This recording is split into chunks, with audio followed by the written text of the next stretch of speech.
Welcome back to another episode of Warren Cali. In this episode, I will detail the story of Big U's little brother, Little Draws. Now, Big U has had a lot of controversy in the last few years, especially with last month's indictment called Operation Drawdown to bring him and anyone involved with him down, due to years of extortion, murder, robberies, and scams.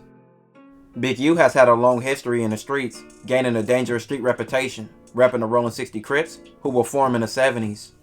Big U went by several names like Hannibal and Big Draws. He had strong family ties in the Rolling 60s, with several family members claiming the gang, and his little brother would follow in his footsteps.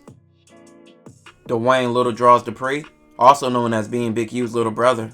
Like I said before, he would follow in the footsteps of Big U, even taking his name, also becoming fully invested in the streets and everything the 60s had to offer. By the 90s, Big U was in prison after being arrested in a sting operation, which he received 13 years for. During Big U's prison stint, a new record label will form in Los Angeles, with faces like Suge Knight and Dr. Dre initially owning and running the company. Many artists in LA County will sign with the label. Suge Knight began signing young inner-city California-based artists. The most known in the beginning of Death Row will be the future superstar Snoop Dogg, and also his crew, the Dog Pound, that featured Kurupt and also Daz. Kurupt's life started in Philly, where he would later move to Los Angeles in his teenage years. He would hook up with his rap crew there, and also a known gang, the Rolling 60 Crips. And many Rolling 60s would take a liking to Kurupt, some including Big U and his brother Little Draws. And off this affiliation to respected Rolling 60 members like Big U, Kurupt started claiming the gang, building a relationship with the 60s further Kurupt in the streets and also in the industry. Before Big U had his hands on rappers like Nipsey, Kurupt would be the first one.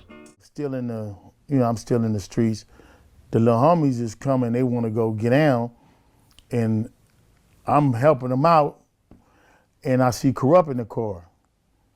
And I'm like, what you doing in here? Ain't you the rapper? And he like, yeah. And I'm like, man, get out the car. You pulled him out the car? Yeah, I'm like, you got a whole nother purpose. Like, and I know he Lamont Broomfield rapper. And I'm like, you don't need to go with the homies. And I'm like, I pulled him out the car, and I tell him, man, get on back around into the garage where you supposed to be at. And then the little homies took off on their little thing, I guess. And I seen Kurupt maybe 2 weeks later, and I'm telling Lamont, I'm like, man, you better get your boy. Your boy, he going down the wrong road. He like, nah, man, I'm cool, big homie, I didn't go. And I'm like, all right, well, if you doing this. So we just was vibing in the studio.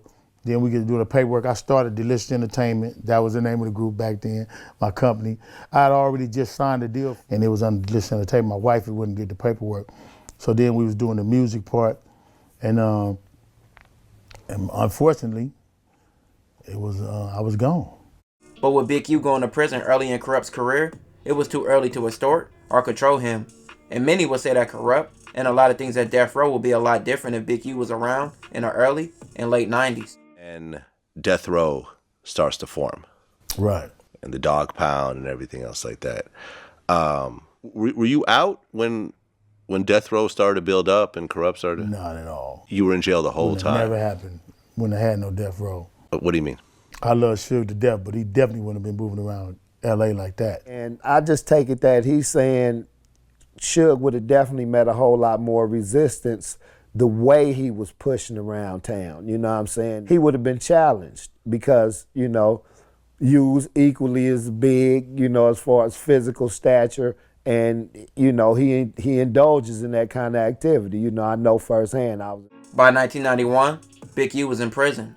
By 1992, Kurupt officially signed with Death Row Records. Now, Kurupt began to be known for several songs on Death Row compilation albums, as well as featuring on several Death Row artist albums, and also him and Daz releasing their Dog Pound album in 1995. As the years went on, due to Suge Knight prison stint, Snoop Dogg and Dr. Dre leaving the label, and Tupac's death, Death Row went downhill, and many artists left the label, including Kurupt.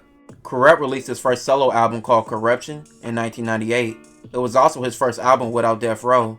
It was followed by Streets as a Mother in 1999, but recording this album in 1999 is where everything would turn bad. On October 17th, 1999, Kurupt and other rappers like The Realest and Act the Fool had a studio session, which several people were in attendance, including Rolling 60 Crips like Key Rock and also Little Draws, who acted as Kurupt's bodyguard.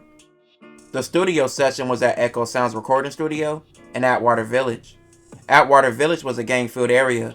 It's not confirmed if the artist knew the area was dangerous. What followed next has many theories of what happened or why it happened.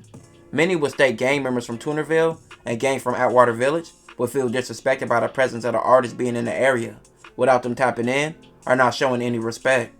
But many people will also think it was racial, with Toonerville not wanting any black people in their area. But what the artist didn't know was that Timothy McGee from Toonerville was one of the most dangerous figures in LA streets at the time, and was a known killer, and he would kill anything at will, already by 1999 having a double-digit body count.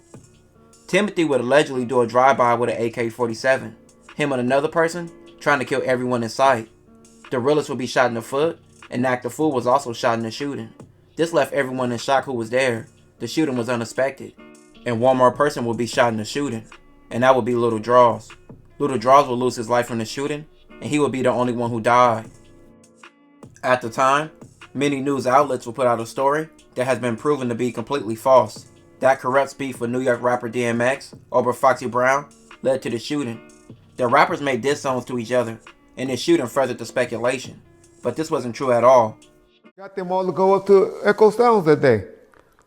So I don't know if this guy was mad because they was in his territory or his neighborhood. If one of them got into it with him at the liquor store or in the area, he just didn't like Black Pyru or gang members because it was both Bloods and Crips there.